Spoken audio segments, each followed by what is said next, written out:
নরসিংদী জেলার পলাশ উপজেলায় মোট 2টা খাদ্য গুদাম আছে।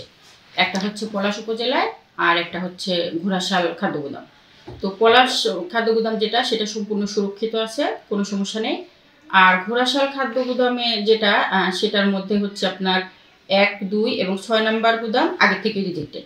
এটাতে আসলে আমাদের কোনো কাজ হয় না ওরকম। আর হচ্ছে 3, 4 এবং 5 নম্বর গুদামের মধ্যে 5 নম্বর গুদাম সামনে এবং পিছনের অংশে হালকা ফাটল, এটাতে আসলে ওরকম কোনো বড় ধরনের কোনো প্রবলেম হয়নি। কিন্তু 3 নম্বর আর 4 নম্বর গুদাম যেটা সেটা সামনের দিকের দরজা এবং পিছনের দিকের যে দরজা 3, 4 দুটাতেই সামনের দিকে এবং পিছনের দিকে 2 দরজা বা ওয়ালে অনেক বড় বড় হচ্ছে ফাটল দেখা গেছে।